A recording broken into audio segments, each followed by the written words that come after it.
بستی جلووالی کی طرح توسا کی ایک اور بٹی قیسرانی بستی بھی سیلابی ریلے میں بہہ گئی تھی۔ بستی بٹی قیسرانی میں شبیر کو پتہ چلا کہ ایک بزرگ خاتون جو بچوں کو قرآن شریف کی تعلیم دیتی تھیں، ان کا گھر بھی سیلاب کی نظر ہو گیا تھا۔ 50-55 برس پہلے شبیر نے دیکھا کہ آسمان پر چاند چمک رہا تھا اور ایک عورت ایک ٹیلے پر بیٹھی آسمان کو تک رہی تھی۔ یہ راج بی بی تھی۔ راج بی بی اپنی جگہ سے اٹھی، سامنے ہی ایک قبر تھی جس کے تازہ گلاب بتا رہے تھے کہ میت بہت پرانی نہیں تھی۔ راج بی بی نے قبر کی صفائی ستھرائی کی، اس پہ پانی چھڑکا اور پھر بوجھل قدموں سے جاتی دکھائی دی۔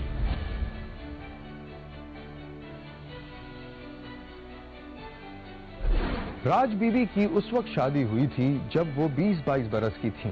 شادی کے صرف 2 برس بعد ہی راج بی بی کا شوہر انتقال کر گیا تھا۔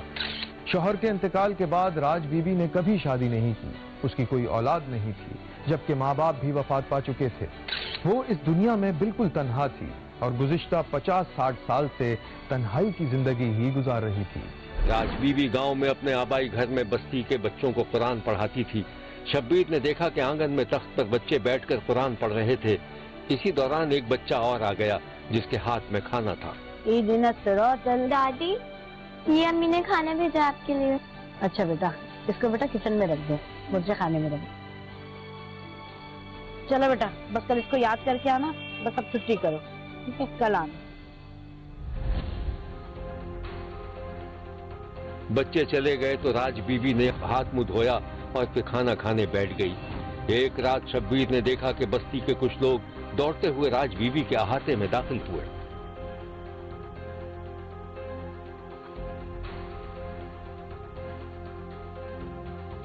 راج دادی، سیلاب آ رہا ہے، ساری بستیاں ڈوب گئی ہیں، بس نکلو یہاں، جلدی کرو جلدی کرو۔ رک جا بیٹا، میں اپنا ذرا سامان لے لوں، رک جا۔ ارے دادی، سامان کا ٹائم نہیں ہے، پانی قریب پہنچ رہا ہے، ہمیں بدلتے سے نکلنا ہے یہاں سے۔ راج بی بی نے چادر سنبھالی اور جلدی سے قرآن شریف اٹھا کر سینے سے لگایا اور لوگ اسے گھر سے نکال کر ایک محفوظ مقام پر لے گئے۔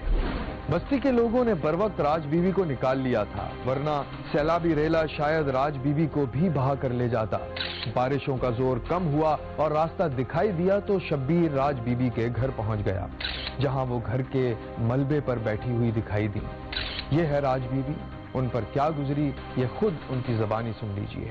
کمرے دو کچے ہیں، اوپر بھی ختم تھے گا، میری کوٹھ ہی نہیں بچا، گھر آباد کونی، کوئی میری آبادی کونی، کوئی روزی دا وسائل کوئی نہیں۔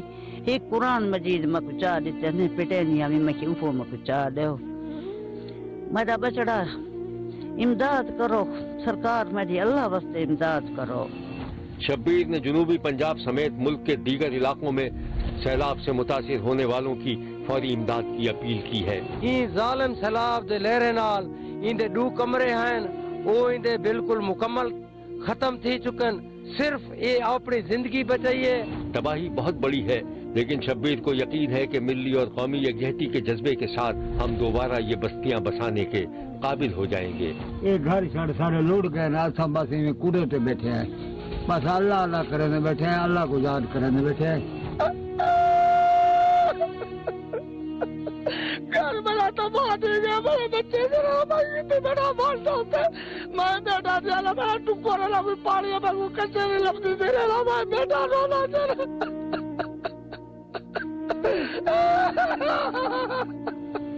دیکھتے رہیے، کیونکہ کوئی دیکھے نہ دیکھے، شبیر تو دیکھے گا۔